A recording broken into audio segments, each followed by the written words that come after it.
ఓవరాల్గా నా garden view అయితే ఇలా ఉందన్నమాట. ఈ విధంగా ఫ్లవర్స్ రావడానికి రీజన్ ఏంటంటే, నమస్తే ఫ్రెండ్స్, నేను మీ Paddu. Welcome to our channel garden tales. ఈరోజు అయితే నేను దొండపాదుకి కొంచెం ఎయిర్ లోపలికి వెళ్ళేలాగా మట్టిని లూజ్ చేస్తున్నానండి.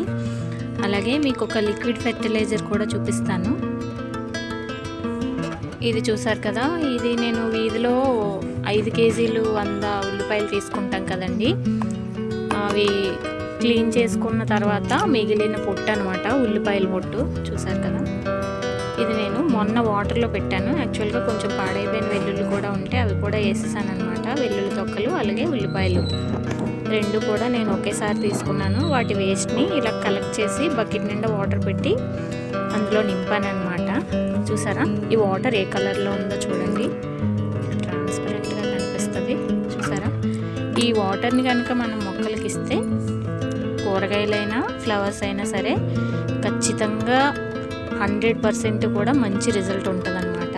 మీకు చూపిస్తాను, ఒక్క నిమిషం.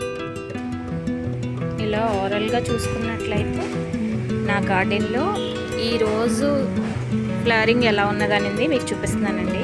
ఎందుకంటే నేను ఆల్రెడీ ఫ్లవర్స్ అన్నీ ఎక్స్ప్లెయిన్ చేస్తూ ఒక వీడియో పెట్టేశాను కాబట్టి మిమ్మల్ని ఎక్కువ వెయిట్ చేయించాలనుకోవట్లేదు. చూసారు కదా, ఇదిగోండి ఓవరాల్గా నా గార్డెన్ వ్యూ అయితే ఇలా ఉందన్నమాట. ఈ విధంగా ఫ్లవర్స్ రావడానికి రీజన్ ఏంటంటే, నేను వాడుతున్న ఫర్టిలైజర్సే. ఈరోజు అయితే నేను మీకు లిక్విడ్ ఫెర్టిలైజర్ చూపించాను కదా, అది వేస్తానన్నమాట. వారానికి ఒక ఫెర్టిలైజర్ ఇస్తాను.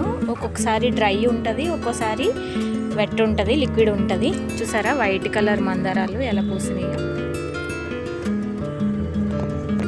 చూసారు కదా. పువ్వులన్నీ అయితే అలా ఉన్నాయి. అలాగైతే ఇంకా దొండపాదు చూసుకుంటే చూడండి, కాయలు, ఆకుకు కాయ దిగుతుంది అనమాట. చాలా బాగా వస్తుంది, మంచి రిజల్ట్ ఉంటుంది. ఇలాంటి ఫెర్టిలైజర్స్ కొంచెం కేర్ తీసుకొని రెగ్యులర్గా వేసుకున్నట్లయితే మనకి చాలా మంచి రిజల్ట్ ఉంటుంది అనమాట. చూసారా, దొండకాయ మొత్తం పాదంతా ఉన్నాయండి. ఇంకొక 4 days పోతే మొత్తం ఒక కేజీ కాయలు పైనే ఉంటాయేమో నాకు తెలిసి. చూసారా, చాలా బాగా వచ్చినాయి. ఆకుకు ఒక కాయ దిగిసింది అనమాట. ఇదిగోండి,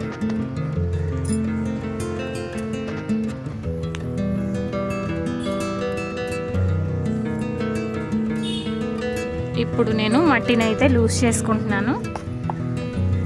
అలాగే ఇది చూసారా, ఇది మేము హౌస్ కన్స్ట్రక్షన్ అయినప్పుడు పెయింట్ వేయడానికి వాడిందనమాట. ఇది నేను ఒకటి వాళ్ళ దగ్గర నుంచి తీసుకున్నాను.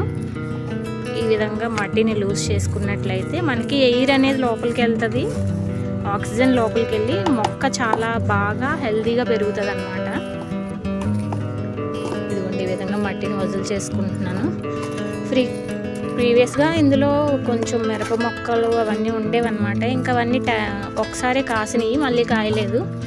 మళ్ళీ పెట్టుకుందామన్న ఉద్దేశంతో ఇది తీసాను. మొత్తం అంతా గడ్డి ఉంది.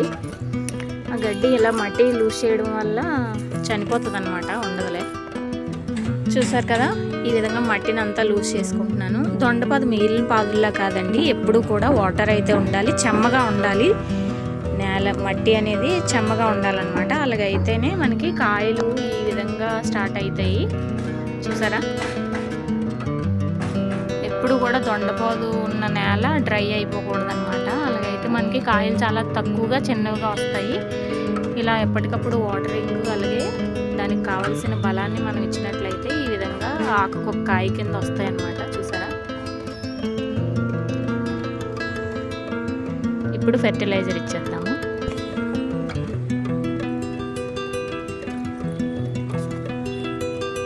చూసారా వాటరు, ఈ వాటర్ని మనం ఇలాగా మట్టిలో వేసేసుకోవడమే. చాలా బలం అండి మొక్కలకైతే మాత్రం ఈ లిక్విడ్ చాలా బలాన్ని ఇస్తుంది. చూడండి, టబ్ కాబట్టి 2 జగ్గులు వేస్తున్నాను, మిగిలిన మొక్కలన్నింటికి ఒక్కొక్క జగ్గు వేస్తాను. ఇది ఈ ఫెర్టిలైజర్ ఇవ్వడం వల్ల ఏమవుతుందంటే రావాల్సిన దానికంటే కొంచెం ఎక్కువ ఫ్లవరింగ్ స్టార్ట్ అవుతుంది అనమాట. దానివల్ల మనకి ఎక్కువగా పువ్వులు కానీ కాయలు కానీ వస్తూ ఉంటాయి. నా వీడియో కనుక మీకు నచ్చినట్లయితే ఖచ్చితంగా లైక్ చేసి ఛానల్ని సబ్స్క్రైబ్ చేసుకోండి. Thank you for watching. మరో వీడియోతో మళ్ళీ కలుస్తాను. అంతవరకు సెలవు, నమస్తే.